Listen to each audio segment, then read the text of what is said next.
Monsieur le commissaire, monsieur le ministre, cher Michel Barnier, mesdames et messieurs, chers internautes, chers amis, c'est avec beaucoup de plaisir, cher Michel, que nous vous accueillons ce soir au Club d'ENA. Vous vous êtes toujours intéressé aux questions européennes et votre passion pour l'Europe, vous l'avez eue très tôt, à l'âge de 16 ans. Vous avez été marqué par cette fameuse rencontre entre le chancelier allemand Konrad Adenauer et le général de Gaulle à l'Élysée.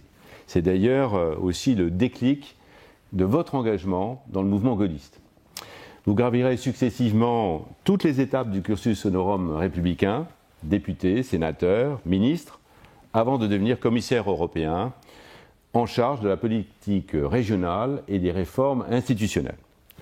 En 2004, après 5 années en responsabilité dans l'exécutif européen, vous prenez la tête de la diplomatie française dans le gouvernement de Jacques Chirac. En 2007, après l'élection de Nicolas Sarkozy, vous devenez ministre de l'Agriculture et de la Pêche avant de vous présenter aux élections européennes, régionales c'est l'actualité, européenne, de juin 2009. Tête de liste Île-de-France et coordinateur national de la campagne des européennes, vous êtes élu député européen avec un score historique, plus de 30% des suffrages. Quelques mois plus tard, vous devenez pour la deuxième fois commissaire européen en charge cette fois-ci du marché intérieur et des services financiers. Vous faites passer plus de 41 textes de régulation. Conseiller spécial pour la politique de défense et de sécurité auprès de la Commission, vous êtes nommé en juillet 2016 négociateur en chef de l'Union pour le Brexit. Vous devenez alors l'acteur principal d'une incroyable saga diplomatique et politique. Vous avez fait preuve, dit-on, d'un flegme tout britannique face à des Britanniques exigeants et inconséquents. Surtout, vous avez réussi à maintenir l'unité des 27. Votre rôle dans cette affaire a été unanimement salué. Vous avez fait plusieurs fois le tour de l'Europe, vous avez rencontré les gouverneurs des États membres, vous n'avez négligé aucun effort, vous êtes allé à la rencontre des parlementaires nationaux, des syndicalistes, des diplomates, des parlementaires européens. Votre capacité de dialogue et votre compétence étant unanimement reconnue, la présidente de la Commission, Ursula von der Leyen, vous a mandaté pour poursuivre les négociations après le Brexit pour définir la future relation entre l'Union et le Royaume-Uni.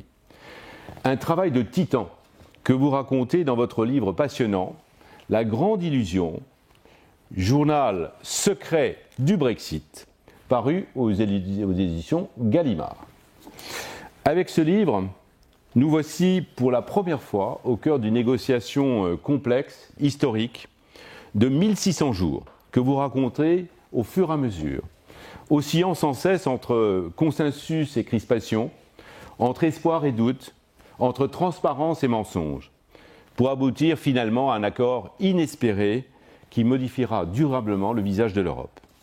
Avec ce livre surtout, vous démontrez, s'il le fallait encore, que vous êtes un vrai homme d'État. Nous vous remercions très chaleureusement, cher Michel Barnier, de votre présence ce soir au Club d'ENA. Bien, merci beaucoup, cher Louis, de ces mots. Je vous écoutais avec attention, j'espérais que vous ne seriez pas trop long pour décrire mon parcours. Vous avez dit une chose incomplète, vous avez dit que j'avais franchi tout le cursus de la République aux Républicains. Il y a 2 fonctions que je n'ai pas assumées pour l'instant, c'est celle de maire et celle de président de la République. Donc nous verrons bien. Mais je reviens au sujet principal. Cette négociation dont Jean-Claude Juncker m'avait chargé en juillet 2016, c'était quelques jours après le référendum du Brexit. C'était une négociation historique, extraordinaire, passionnante, mais négative. C'est un divorce, le Brexit. Alors les gens me disent, on vous félicite, pas de raison d'être félicité pour un divorce. J'ai essayé de l'ordonner, si tant est qu'on puisse ordonner un divorce, parce qu'un divorce crée toujours de l'incertitude entre les 2 parties. Coûte de l'argent, je n'ai pas d'expérience personnelle, mais beaucoup de mes amis en ont une, malheureusement, et crée beaucoup d'incertitudes. Donc, dans ce divorce très grave entre le Royaume-Uni, qui a voulu partir, ce n'est pas nous qui quittons le Royaume-Uni, c'est lui qui quitte l'Union européenne, il y a beaucoup, beaucoup de conséquences. Et je l'ai dit dès le premier jour, conséquences humaines, sociales, juridiques, techniques, économiques, financières, politiques. Généralement sous-estimées et souvent mal expliquées. Donc j'ai pris cette négociation comme la négociation d'un divorce qu'il fallait ordonner. Et je rappelle pour celles et ceux qui nous font l'amitié de nous écouter et que je salue en ligne, nous avons fait 2 traités. Parce qu'il y a eu en fait 2 Brexit. Le Brexit économique et commercial, c'est celui que nous avons conclu à la fin, le 24 décembre dernier, d'une soirée dont je me souviendrai parce que j'ai conclu cette négociation dans la journée avec la présidente de la Commission et M. Johnson. Et il était trop tard pour que je puisse revenir en France pour le soir de Noël. Donc je me suis trouvé tout seul le soir de Noël. Bon, je dois ça en plus aux Britanniques, si je puis dire. Et le premier Brexit, c'était le Brexit politique et institutionnel. Donc le divorce a été ordonné par un premier traité en octobre 2019, dans lequel nous avons réglé et remis de la certitude là où le Brexit avait créé de l'incertitude pour l'Irlande, les citoyens et le budget. Les citoyens, je le dis à ceux qui nous écoutent, ça concerne 4,5 millions de personnes, 3,5 millions d'Européens qui vivent et travaillent au Royaume-Uni, 1,5 million de Britanniques qui vivent chez nous, pour lesquels on a garanti leurs droits, acquis jusqu'à la fin 2020, de résidence et droits sociaux. Ça fait 4,5 millions de personnes pour eux-mêmes, leurs familles et la durée de leur vie. Et puis, une fois ce Brexit politique et institutionnel conclu, on a immédiatement engagé une deuxième négociation, Louis, vous l'avez rappelé, pour le Brexit commercial et économique qui s'est conclu par un traité, on appelle ça en anglais Free Trade Agreement, plus complet qu'un accord de commerce, puisqu'il concerne aussi la pêche, sujet très difficile, l'énergie, les transports et la sécurité publique. Pas la politique étrangère et pas la défense. Nous l'avons regretté, mais les Britanniques n'ont pas voulu discuter. Voilà pour le contexte que je voulais rappeler de cette extraordinaire négociation que j'ai essayé de décrire jour par jour dans ce livre qui est un journal en fait, en écrivant d'ailleurs dans ce livre exactement ce que j'ai écrit au moment où ça s'est produit. Je n'ai pas réécrit après, j'ai simplement réduit parce que c'était trop long. On a mis un certain nombre de photos et de cartoons, de caricatures. Je voudrais juste, ayant redécrit le contexte de cette négociation négative, de ce divorce, rappeler comment nous avons procédé, parce qu'il y a des leçons à tirer en termes de gouvernance pour l'Europe et je pense pour la France. Dès le premier jour, j'ai considéré que cette négociation était extraordinaire et qu'elle ne pouvait pas être conduite secrètement, comme la Commission en a quelquefois l'habitude, en tout cas avec des temps de retour, de compte-rendu très, très longs. Donc avec l'appui de Jean-Claude Juncker, nous avons décidé de pratiquer quelque chose qui n'est pas forcément habituel à Bruxelles, qui est la transparence. Et de tout dire à tout le monde en même temps sur tous les sujets. Tout dire à tout le monde en même temps sur tous les sujets. Et donc pour cela, on a mis en place 2 groupes dans les 2 institutions auxquelles nous devions rendre des comptes. La Chambre des États, le Conseil des ministres, qui a créé un groupe de 27 délégués Brexit, un par gouvernement. Et mon équipe est allée rendre compte 1 à 2 fois par semaine à ce groupe, de telle sorte que chacun des premiers ministres a su en temps réel ce qui se passait dans la négociation. Et j'ai fait la même chose avec le Parlement européen 1 fois par semaine. Et voilà comment s'est créée la confiance. La confiance, elle n'est pas tombée du ciel. Elle n'est pas tombée, elle n'est pas due au hasard. Elle est venue de cette transparence et de ce compte-rendu régulier. Pendant quelques mois, les États membres, les gouvernements ont dit est-ce qu'il va continuer, puis on a continué à être transparent. Et donc ça a créé ce lien de confiance qui a été très utile tout au long de la négociation, et donc c'est la clé de l'unité. Deuxième point important, précisément l'unité. Nous étions obligés dans cette négociation à conclure à 27, à l'unanimité. L'unanimité, vous le savez bien, Louis, dans les institutions européennes, c'est souvent une occasion de freinage Parce que s'il faut être au Conseil des ministres toujours d'accord sur tous les sujets, un ministre peut bloquer tous les autres. Et donc à quoi on aboutit souvent? Au plus petit dénominateur commun entre les 27 gouvernements. Là, ce qui est intéressant, c'est que ça a été un facteur d'unité, l'unanimité. Dès l'instant où il fallait que chaque gouvernement donne son accord final, on a été obligé de prendre en compte les préoccupations, les exigences, les priorités de chaque pays. Les 26 pays, quand un exprimait une opinion, étaient obligés de se mettre d'accord et d'appuyer. Sinon, il n'y avait pas d'unanimité et il n'y avait pas d'accord. Et je vais prendre quelques exemples. Le plus sensible, c'est évidemment l'Irlande, où il s'agit de la paix. Il s'agit toujours de la paix qui est fragile. Les 26 autres ont compris que c'était leur affaire, d'éviter un nouveau conflit sur l'île d'Irlande. La pêche, 8 pays sont concernés, dont la France, par un accord côtier qui permet aux pêcheurs de ce pays d'aller pêcher dans les eaux britanniques comme ils le faisaient depuis 40 ans. Les autres ont été d'accord, y compris des pays qui n'ont pas de mer autour d'eux. L'Espagne avait une préoccupation légitime sur Gibraltar, les 26 autres ont été solidaires. Et je pourrais multiplier les exemples de tous ces points de priorité, de préoccupation nationale qui ont été, dans mon mandat, soutenus chaque fois par les 27. Voilà comment l'unanimité obligatoire a été un facteur d'unité entre les 27. Et puis, la durée aussi. Tout ce que je dis là peut être transposé au plan national et peut-être servir de leçon aussi. La durée.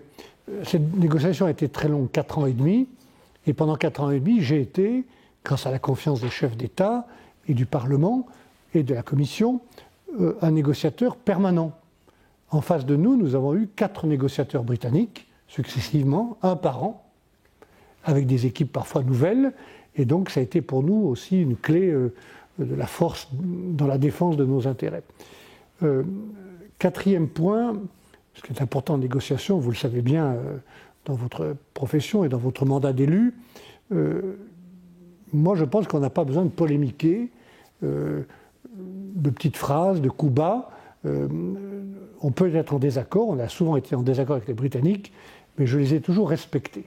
J'ai toujours considéré que le respect de celui que j'avais en face de moi était une clé, ne jamais s'énerver, pas d'émotion, pas de passion. Les Britanniques savent mettre de la passion dans les tabloïds. J'ai subi toutes les campagnes pendant 4 ans, y compris il y a quelques mois, le fait d'être accusé d'être le patient zéro sur le Covid. J'ai eu le Covid, c'est vrai, il y a un peu plus d'1 an. Les Britanniques, dans l'équipe britannique, l'ont eu 15 jours après, M. Johnson aussi. Et donc, j'ai eu des droits à des campagnes dans les tabloïds britanniques disant que Barnier était le patient zéro qui avait communiqué le Covid. C'est pas drôle, mais c'est aussi l'état d'esprit d'une partie de la presse britannique.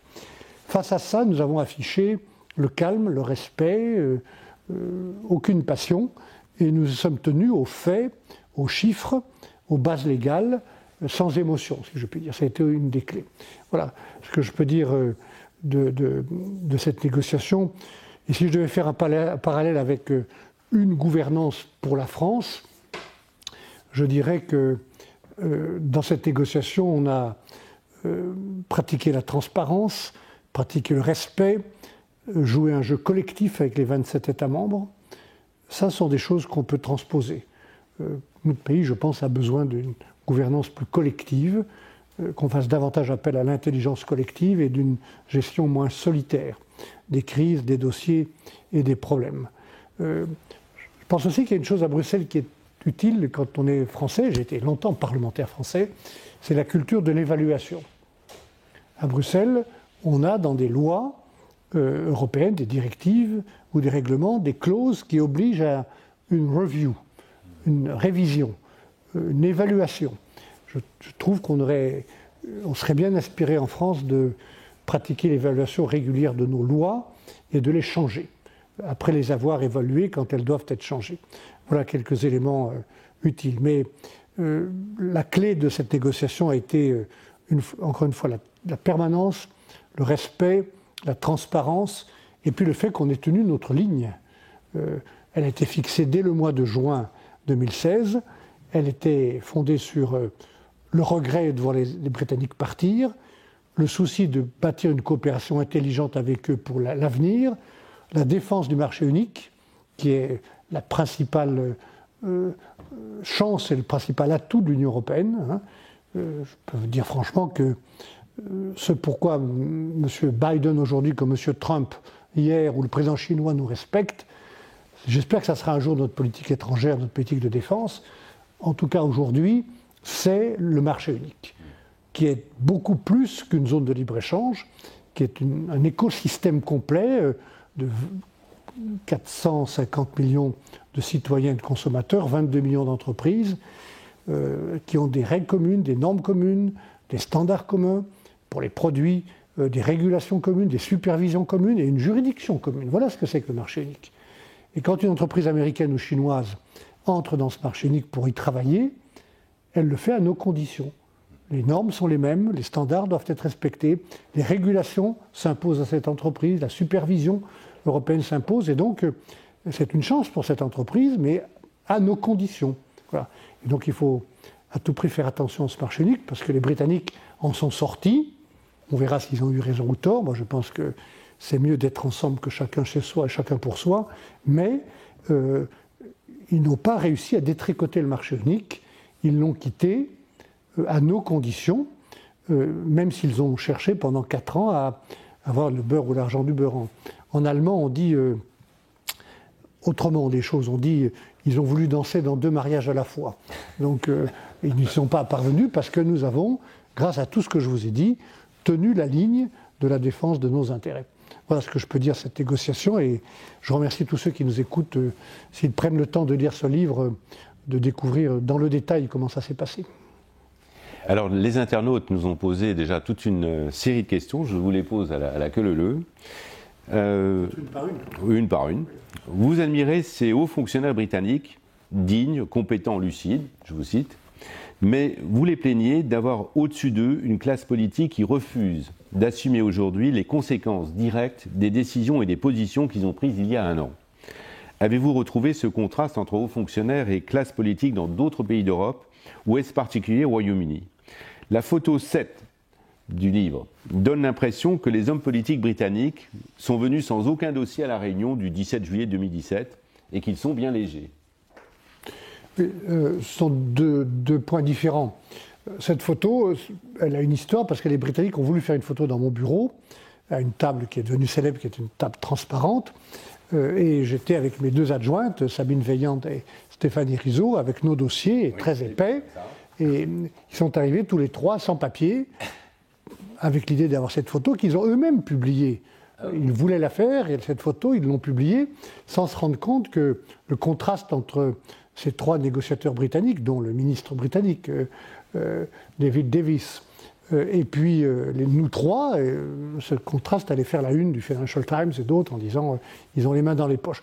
Pour être honnête, ce n'était pas vrai.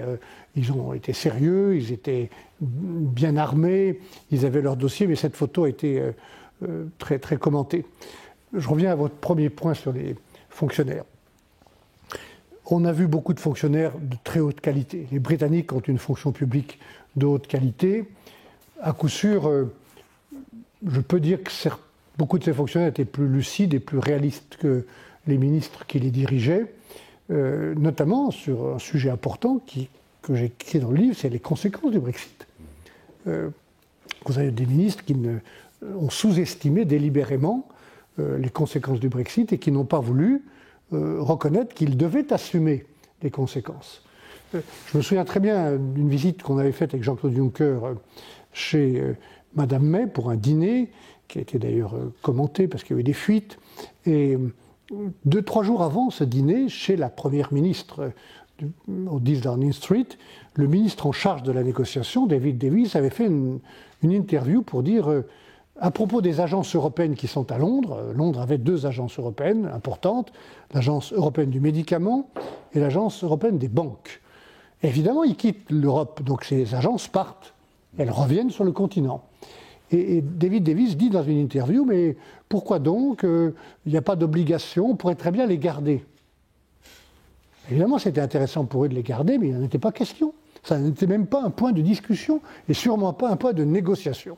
Mais le négociateur britannique dit ça publiquement et je me suis dit qu'il y avait un problème quand même sur ou leur connaissance du dossier ou ce qu'ils attendaient du Brexit, ou en tout cas une sous-évaluation des conséquences du Brexit. Alors oui, on a parfois à Bruxelles et ailleurs des fonctionnaires qui souffrent des hommes politiques qui sont au-dessus d'eux, mais c'est la règle du jeu. Moi je pense qu'à Bruxelles comme à Paris, les hommes politiques doivent assumer la responsabilité et c'est à eux d'exercer le pouvoir, c'est pas aux fonctionnaires d'exercer le pouvoir. Donc il vaut mieux que les hommes politiques soient compétents, qu'ils fassent leur travail, qu'ils soient respectés, en tout cas l'idée que je m'en fais, mais il ne faut pas que les fonctionnaires cherchent à les remplacer. Voilà. Ça ne s'est pas arrivé à Londres, je dis simplement qu'à Londres, certains ont souffert sans doute des instructions qu'ils recevaient. Voilà. Autre question, vous qui avez vécu toutes les discussions du Brexit, pouvez-vous nous en dire les raisons profondes, alors que nous, vu de l'extérieur, nous avons du mal à comprendre? Qu'est-ce qui est passé par la tête? Oui, c'est une question très importante, ça. Et elle est importante pour nous, parce que j'essaie de dire les leçons du Brexit. Il y a intérêt à comprendre pourquoi 52% des Britanniques ont voté contre Bruxelles. Là aussi, ce n'est pas par hasard. Il y a bien sûr des raisons strictement britanniques. La nostalgie de ce qu'on a été. On a aussi des Français, des employés français qui ont une nostalgie. Parfois, elle remonte assez loin d'ailleurs. Mais il y a une nostalgie au Royaume-Uni de ce qu'a été l'Empire, le Commonwealth, etc. Il y a des raisons liées probablement à des groupes financiers ou des fonds d'investissement qui voulaient se séparer ou se libérer des règles européennes, qu'ils trouvent trop contraignantes, transparence, les bonus, je sais tout ça. Et ces deux groupes-là appartiennent à une certaine élite. Mais en dessous, dans le peuple, sur le terrain, il y a des raisons qui ressemblent à celles qu'on rencontre chez nous. Il y a des raisons qui sont liées à la situation économique, sociale de beaucoup de régions britanniques, où la désindustrialisation a fait des dégâts considérables, où les gens n'ont plus de services publics, où il y a des problèmes d'immigration clandestine ou mal maîtrisés, de l'insécurité. Ça crée une colère sociale qui s'est exprimée, qui a été utilisée, mais qui s'est exprimée au moment du Brexit contre Bruxelles, parce que Bruxelles était présentée par les Brexiteurs, avec une certaine caricature, mais tout de même, comme incapable de protéger les citoyens contre les excès de la globalisation, de la mondialisation. Et pourquoi je dis qu'il faut faire attention, c'est parce que ces raisons-là, cette colère sociale, elle existe chez nous, dans beaucoup de régions, pour les mêmes raisons. La désindustrialisation, qui ne dépend pas de Bruxelles d'ailleurs, mais qu'on a constaté en France. On a laissé partir une partie de notre industrie, l'absence de services publics, une immigration mal maîtrisée. Ces sentiments existent chez nous. Et voilà pourquoi je dis que des causes identiques peuvent produire des résultats sérieux. Moi, je viens de gérer pendant 5 ans un événement improbable, mais qui s'est produit. Et je pense qu'il faut faire attention à des événements improbables qui peuvent se produire chez nous aussi. Une question dans le prolongement de celle-ci. L'Europe est selon vous le bouc émissaire, voire un catalyseur des colères des populistes. Que doivent faire les États membres pour éviter de nouvelles défections? Je ne sens pas aujourd'hui, après ces 4 années de négociations qui ont été publiques, transparentes, qui ont peut-être eu une valeur de pédagogie sur les conséquences quand on quitte l'Europe. Hein. Je ne sens pas le même appétit pour, dans d'autres pays, faire la même chose. J'observe que dans beaucoup de pays où il y avait des dirigeants qui réclamaient la sortie de leur pays de la zone euro ou de l'Europe, on ne les entend plus. Madame Le Pen, qui est assez habile, ne dit plus ça, alors qu'elle l'a dit, c'est ma première phrase dans le livre, elle l'a dit le jour du Brexit, en parlant de la servitude européenne dont les Britanniques se libéraient. Et à l'époque, elle parlait d'un Frexit. On n'entend plus parler de sortir de la zone euro. En Italie, c'est encore plus étonnant. M. Salvini, qui était compagnon de route de Mme Le Pen, lui, il est rentré, son parti, dans la majorité de M. Draghi, au gouvernement d'un homme qui est très européen. Et dans d'autres pays, on n'entend plus non plus la même chose. Donc, c'est peut-être un point plus positif. Mais je recommande de faire attention parce que, en profondeur, la colère sociale existe toujours. Et donc les mêmes populistes. Je veux dire, Louis, qu'il ne faut pas confondre le sentiment populaire avec le populisme. Le sentiment populaire qui s'est exprimé dans le Brexit, il existe chez nous, il est utilisé par le populisme, par les démagogues ou par les nationalistes. Mais ce sentiment populaire, il faut l'écouter, il faut le comprendre, il faut lui répondre. Il faut lui répondre par de nouvelles politiques et des changements. À Bruxelles, moins de naïveté dans nos échanges commerciaux, une stratégie industrielle, un contrôle des frontières pour éviter une immigration désordonnée. Chez nous, une volonté industrielle aussi qu'on a abandonnée trop longtemps en France, avec les régions des services publics, de santé ou de transport, au niveau local et départemental des circuits courts.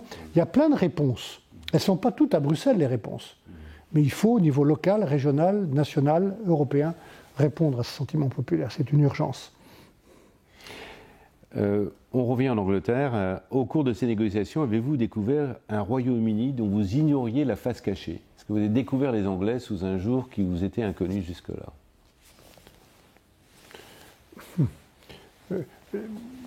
Franchement, je n'ai pas été surpris. J'ai beaucoup de respect pour le Royaume-Uni et même de l'admiration pour ce pays, pour son peuple, sa culture, son histoire. Un certain nombre d'hommes d'État ou de femmes d'État qui l'ont dirigé, Churchill est le plus important d'entre eux. Et cette admiration, elle n'a pas été fragilisée ou diminuée par cette négociation, même si je regrette le Brexit. Les sujets de la négociation ne m'ont pas surpris puisque dans différentes fonctions précédentes, j'ai eu à traiter les sujets qui étaient ceux du divorce. J'ai eu à traiter les questions agricoles et de pêche comme ministre français, les questions des services financiers, la City comme commissaire aux services financiers, et je pourrais multiplier les exemples. Donc je n'ai pas été surpris. Et je n'ai pas non plus découvert un Royaume-Uni que je ne connaissais pas, sauf peut-être sur un point qui est celui des turbulences de la politique intérieure britannique au sein même du Parti conservateur, du Parti Tory, par exemple, qui ont empêché Mme May, une fois qu'elle a signé l'accord avec nous, elle a signé l'accord en 2018, à 3 reprises, elle a échoué, avec sa propre majorité, à obtenir un accord de la Chambre des communes. Et donc, ensuite, elle a quitté le pouvoir parce que M. Johnson l'a poussé dehors. Et il y a une nouvelle majorité, un nouveau Premier ministre qui a pu signer l'accord avec un aménagement, un amendement sur l'Irlande. Mais ce qui m'a surpris, c'est je pensais la politique britannique plus stable qu'elle ne l'a été. Alors, vous avez beaucoup insisté dans le livre que vous avez toujours mené ces négociations de manière totalement transparente vis-à-vis des gouvernements des membres de l'Union et vis-à-vis de la presse. Pourquoi cette transparence était-elle, à vos yeux, si importante? D'abord parce que c'était nouveau d'être transparent. Deuxièmement parce que, comment dire, je préfère la transparence aux fuites. Je préfère dire les choses aux journalistes plutôt que d'avoir des gens qui parlent à la commission ou ailleurs et qui racontent les choses. Donc on a dit les choses telles qu'elles sont. Et puis plus sérieusement, la transparence, je vous l'ai dit, je le répète, c'était la clé de la confiance. Le fait qu'on dise aux États membres où on en est dans la négociation quasiment tous les jours, ils n'étaient pas habitués à ça. Dans une négociation habituelle, la Commission reçoit un mandat, elle négocie par elle-même, tous les 3 mois ou tous les mois, elle rencontre, mais là, nous l'avons fait quasiment tous les jours. Le titre de votre livre, La Grande Illusion, ne fait pas tant référence au film de Jean Renoir qu'à l'essai d'un auteur anglais, Norman Angell, paru en 1910. Cet auteur montre que la guerre affaiblit tous ses protagonistes qui, vainqueurs ou vaincus, en sortent tous perdants. Êtes-vous toujours convaincu que tous les membres de l'Europe sont perdants avec le Brexit? Je pense à la légende de la photo 18. Vous soulignez « Personne, pas même Nigel Farage, ne m'a convaincu de la valeur ajoutée du Brexit ». D'abord, ce titre, effectivement, le titre d'un très beau film de Jean Renoir, c'est le titre d'un livre de cet auteur britannique. C'est aussi, pour être tout à fait honnête, le titre d'un livre d'Alain Minck, il y a 25 ans, sur l'Europe. Mais j'ai utilisé ce livre pour expliquer que pour moi, il y avait plusieurs illusions. L'illusion qu'on peut se débrouiller mieux dans le monde d'aujourd'hui tout seul, en haute mer, qu'ensemble. Je pense que c'est une illusion. Il vaut mieux être ensemble pour négocier avec les Américains ou les Chinois. Et c'est ce que je pense profondément pour mon pays, pour notre pays. La deuxième illusion, c'est celle dans laquelle on a entretenu justement les gens qui ont exprimé cette colère sociale, en leur faisant croire que le Royaume-Uni tout seul allait mieux se protéger de la mondialisation que l'Europe ne protégeait ces gens. Et c'est pas vrai. Il y a actuellement un débat au Royaume-Uni sur le futur accord commercial entre le Royaume-Uni et l'Australie, qui fait beaucoup de débats et de divisions, même au sein du cabinet britannique, parce que une partie de ceux qui font cet accord veulent supprimer les tarifs douaniers sur la viande venant d'Australie. Et si ça se produit, alors toute la filière bovine va être mise à mal, notamment en Écosse. Et ça, c'est une des conséquences du Brexit. C'est plus difficile de négocier avec l'Australie tout seul que lorsqu'on représente 450 millions de consommateurs. Puis la troisième illusion, c'est celle de croire que ça n'allait pas se produire. Et ça s'est produit. Ça, c'est notre illusion à nous. Donc il faut faire attention. Voilà, je pense que le Brexit, c'est lose-lose. C'est perdant-perdant pour tout le monde. Et effectivement, Farage, je l'ai reçu à sa demande. Je lui ai demandé qu'est-ce que vous pensez des futures relations entre le Royaume-Uni et l'Union européenne, maintenant que vous avez gagné le Brexit. Et il m'a répondu, après le Brexit, l'Union européenne n'existera plus. Donc ces gens veulent nous détruire. Mais ce n'est pas ça mon point. Mon point, c'est que lui, au cours de cet entretien, et depuis, on a eu beaucoup de confrontations au Parlement, n'a jamais été capable de me démontrer la moindre valeur ajoutée du Brexit. Donc je pense que c'est, pour le Royaume-Uni, d'être tout seul dans le monde tel qu'il est, c'est un affaiblissement. Et pour nous, d'avoir perdu ce grand pays, c'est aussi un affaiblissement. Dans le même sens, en termes de recherche européenne, comment peut-on concevoir une Europe performante sans les universités de renom et de référence que sont Oxford, Cambridge, LSE, etc. Et on a besoin de coopérer. On a besoin de coopérer. J'ai reçu, il y a 2 ans ou 3 ans, le directeur général de l'hôpital Gustave Roussy, à Paris, qui travaille sur la recherche contre le cancer et qui a monté avec d'autres collègues, d'autres hôpitaux, une dizaine d'hôpitaux en Europe, un network, enfin un réseau pour mutualiser la recherche contre le cancer. Et dans ces 10 hôpitaux, il y avait l'hôpital de Cambridge. Évidemment, il fallait continuer ça.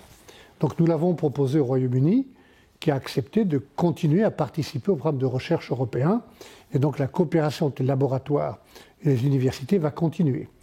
La chose qu'ils ont refusée, c'est Erasmus. Nous avons également proposé aux Britanniques de participer au programme Erasmus européen, et là, ils ont refusé parce qu'ils veulent faire un programme à eux. Good luck, hein, mais je regrette ce point. Mais sur la recherche, dans d'autres conditions financières, dans un autre cadre juridique, nous maintenons le programme de recherche de coopération avec les universités britanniques. Vous soulignez aujourd'hui les inconvénients du Brexit, mais n'apporte-t-il pas aussi certains avantages, puisque les Anglais bloquaient auparavant la construction européenne? Ça, c'est peut-être non pas une question, mais une idée de courte vue. Je ne parle pas de votre question. Je parle du fait qu'à courte vue ou à court terme, on peut imaginer que ça facilite des discussions. Mais si vous regardez les choses en perspective, je reste sur l'idée que c'est un affaiblissement et qu'il valait mieux rester ensemble. C'était pas facile. Il y avait un malentendu initial avec les Britanniques qui sont entrés dans l'Europe pour faire du commerce avec nous, tout en voulant continuer à faire de la politique en dehors de l'Union européenne, bilatéralement ou dans l'OTAN. Bien sûr, il y avait ce malentendu. Mais 47 ans après, on s'était rapprochés, on avait consolidé le marché unique, on avait initié une politique étrangère avec des premières étapes, on commençait à discuter de défense. Donc, même si c'était difficile, je pense qu'il valait mieux être ensemble. Voilà. Donc il faudra trouver d'autres moyens de coopérer, mais je ne crois pas que ça facilitera les choses, je ne crois pas. Le Brexit est-il définitif ou provisoire? Le Royaume-Uni reviendra-t-il un jour en Europe? Et dans quelles circonstances? Les jeunes de 18 à 24 ans ont voté massivement pour rester en Europe. Peut-on espérer un résultat différent dans 10 ou 20 ans? J'ai regretté qu'ils partent, donc je serais content qu'ils reviennent, mais c'est leur choix. Hein. C'est un choix démocratique. Il a été, ce choix, réalisé dans le cadre d'un référendum. Je ne sais pas si un futur gouvernement britannique, avec un autre Premier ministre, plus tard, et quand, voudra consulter les Britanniques sur un retour. La porte est ouverte. La porte est ouverte. Mais je rappelle une chose que j'ai essayé de dire dans ce livre, c'est qu'ils n'étaient pas obligés de tout quitter. D'ailleurs, le référendum portait sur quitter l'Union européenne. Je ne crois pas que les Britanniques aient voté pour quitter le marché unique ou quitter l'union douanière. Mais le gouvernement de Mme May, puis celui de M. Johnson, ont dit on quitte tout. Ils pouvaient rester, par exemple, dans le marché unique ou l'union douanière tout en ayant quitté l'Union européenne.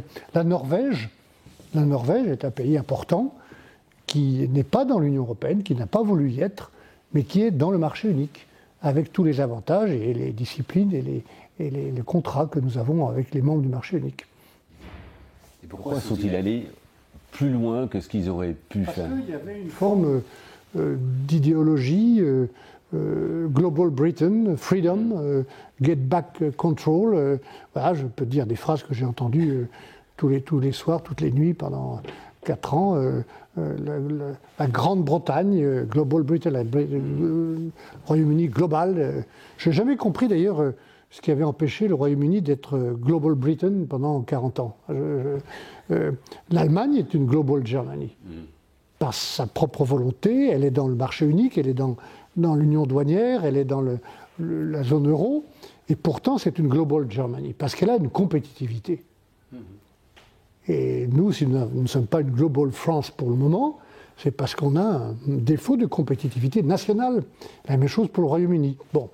Mais Global Britain retrouvait le contrôle des lois, des budgets, des frontières. Voilà ce qu'il voulait. Il voulait donc, dès l'instant où vous dites on veut trouver le contrôle de nos lois, de nos frontières et de nos budgets, c'est sûr que vous ne quittez pas seulement l'Union européenne, vous quittez le marché unique. Hein. Parce qu'au marché unique, je rappelle à ceux qui nous écoutent, c'est parfois compliqué, parce que c'est compliqué de faire travailler 27 pays ensemble. Il y a des sujets sur lesquels on a décidé de ne plus décider tout seul. Ce n'est pas les autres qui décident pour nous. Nous décidons avec les autres. La Commission qui propose, qui exécute, le Parlement où nos députés votent, c'est très important, les députés européens, et le Conseil des ministres où nos ministres sont là, j'espère qu'ils sont bien là. Ils ont intérêt à être là d'ailleurs, parce que c'est là que ça se passe. Donc nous décidons avec les autres dans certains domaines. On ne décide plus tout seul. Et si vous les décidez tout seul, vous ne pouvez pas être dans le marché unique. Et en discutant avec la maire de la ville anglaise avec laquelle le Melun est jumelé, je lui ai demandé, je lui ai posé la question, mais qu'est-ce qui vous rebute tant en Europe? Vous savez ce qu'il m'a répondu? Il m'a dit, mais c'est la Cour de justice. J'ai dit, la Cour de justice, elle rend quelques arrêts par an, enfin, c'est quand même pas un instrument de nivellement. Oui, mais ça, c'est la rhétorique d'être sous une cour européenne plutôt que d'être seulement sous le contrôle des cours nationales. Quand vous observez les arrêts que vous connaissez bien, Louis, de la Cour de justice européenne, ils ont été souvent d'ailleurs assez favorables aux intérêts britanniques. Hein. Donc, mais la Cour de justice, elle est là pour garantir le respect de la règle du jeu entre les pays européens. Donc nous avons besoin d'une cour, d'une institution judiciaire au-dessus de nous. Hein. Ah oui. Il ne suffit pas d'aligner les textes. S'ils sont interprétés de façon différenciée, il n'y a pas d'harmonisation. Alors, votre livre, je lis la question, est agrémenté de photos et de dessins de presse. Ça confirme le souci de pédagogie qui vous a accompagné pendant toutes ces années. Vous avez voulu expliquer ce que c'était ce Brexit. Et il débute par une présentation des personnages principaux et se termine par un glossaire qui explique le langage technique, toutes ces choses bruxelloises qu'on ne comprend pas, et le langage de la négociation. Quelles leçons tirez-vous, à titre personnel, Michel, de ces années de négociation? Qu'est-ce que vous en retenez, vous, homme politique français? D'abord qu'il faut toujours respecter ceux qu'on a en face de nous, et je continuerai à le faire dans la politique française. Je pense que dans notre pays, les citoyens ont envie, plus qu'on ne le croit, de voter pour quelqu'un plutôt que contre les autres. Deuxièmement, que le projet européen est fondamentalement conforme à nos intérêts nationaux. Il y a des sujets sur lesquels moi je suis souverainiste, si je puis dire. Je suis souverainiste parce que ma mission d'homme politique, comme vous-même, c'est de défendre l'intérêt national de notre pays. Il y a un de mes collègues de la Commission européenne, dans mon premier mandat, avec Romano Prodi, qui est un homme que j'aimais bien, qui est toujours là, d'ailleurs, maintenant, qui est universitaire, qui s'appelle Chris Patten. Chris Patten est connu parce qu'il a été le dernier gouverneur de Hong Kong.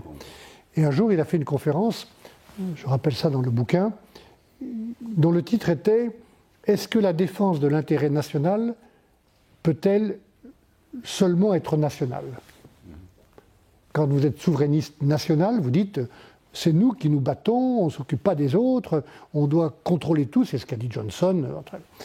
Moi, je pense que dans certains domaines, dans le monde tel qu'il est, tel qu'il vient devant nous, qui est un monde injuste, dangereux, instable, il y a des sujets où la défense de l'intérêt national de la France passe par une coopération, passe par une mutualisation, passe par une voie plus forte, parce qu'une voie unie. Comment vous luttez contre le changement climatique? Comment vous luttez contre le terrorisme, qui est chez nous et à côté de chez nous? Comment vous luttez ou vous protégez contre les risques de turbulences financières sur les marchés? Je recommande de ne pas avoir la mémoire courte. La crise financière date d'une dizaine d'années et ces dégâts sont toujours là dans beaucoup de secteurs. On l'a vu au Royaume-Uni et chez nous. Voilà quelques sujets. La pauvreté dans le monde, la coopération avec l'Afrique. Comment vous maîtrisez tous ces enjeux, vous faites face à tous ces challenges, tout seul, chacun chez soi, chacun pour soi? Je ne vois pas. Il faut être ensemble. Donc je pense que dans certains domaines, la défense de notre intérêt national passe par une coopération. Alors, la question de la fin, c'est une question très importante. À la fin de votre livre, vous passez en revue différents thèmes qui vous tiennent à cœur. L'éducation, le respect de l'autorité, la justice sociale, un fort goût pour la décentralisation. Vous souhaitez, je vous cite, poser les bases d'une nouvelle prospérité, plus économe des ressources et des espaces. Est-ce un programme pour l'année prochaine? C'est un projet qui est au cœur des préoccupations des Français, telles que je les écoute, telles que je les comprends. Donc ces sujets-là, l'autorité de l'État, on voit ce qui se passe dans la police, la gendarmerie, la justice, la maîtrise de l'immigration, l'unité sociale de notre pays, l'éducation, une croissance écologique. Moi, je suis pour la croissance, je ne suis pas pour la décroissance. Mais j'ai toujours voulu, et j'ai été ministre de l'Environnement, j'ai écrit plusieurs livres sur ces sujets d'écologie, j'ai toujours voulu que mon pays fasse le choix d'une croissance écologique, c'est-à-dire plus économe des ressources et des espaces qui ne sont ni gratuits ni inépuisables. Et au début d'un livre que j'avais publié qui s'appelait « Chacun pour tous » sur l'écologie, il y a quelques années, j'avais mis cette phrase qu'on prête, qui vient peut-être d'un proverbe massaï. Nous n'héritons pas la terre de nos ancêtres, nous l'empruntons à nos enfants. Et Saint-Exupéry a repris cette phrase. Nous n'héritons pas la terre de nos ancêtres, nous l'empruntons à nos enfants. Et moi, je pense que, d'une certaine manière, nous empruntons la France à nos enfants. Donc on doit faire attention à ce qu'on fait aujourd'hui pour ne pas leur demander de payer les chèques plus tard. Et dans les chèques, il n'y a pas seulement de l'argent, des dettes qui s'accumulent actuellement, il y a aussi les ressources naturelles, les espaces naturels, l'état, la biodiversité. On est comptable vis-à-vis des générations futures de ça, je suis sûr de ça. Donc il faut que la croissance soit plus économe, plus sobre. Voilà, donc ça, on verra si ça devient un programme pour l'élection présidentielle. Je suis sûr que ces sujets sont des sujets de la France d'aujourd'hui et qu'il faut les traiter. Donc je vais contribuer, on verra bien comment et avec qui, à trouver des solutions, à proposer des solutions aux Français. Oui, sûrement. Bien, merci Michel pour ces paroles très fortes. Et on va voir, c'est bientôt l'année prochaine. Oui, c'est demain. Demain. Mais pour l'instant, franchement, Louis, les Français ont tellement d'autres soucis avec cette crise du Covid qui n'est pas finie. Je recommande d'ailleurs à chacun d'être très prudent parce que ce virus, je le connais, je l'ai eu, est très agressif, il varie, et très agressif, et a fait beaucoup de dégâts, beaucoup de malheurs, beaucoup de morts, créé beaucoup de souffrances, beaucoup de solitude, notamment chez les jeunes. Donc les Français ont d'abord ce souci-là, et l'emploi, et puis il y a des élections régionales et départementales dans quelques jours, qui sont importantes, il ne faut pas les négliger, il ne faut pas passer par-dessus. C'est des élections qui touchent la vie quotidienne des gens, le transport scolaire, les lycées, les universités, l'emploi, l'action sociale. Et puis, dans ma famille politique, il faut aussi du temps pour travailler à l'unité. Donc voilà pourquoi le moment n'est pas venu. Le moment n'est pas venu. Donc s'il vient, je vous le dirai aux Français. Et vous reviendrez nous voir. Merci Michel. Merci à vous.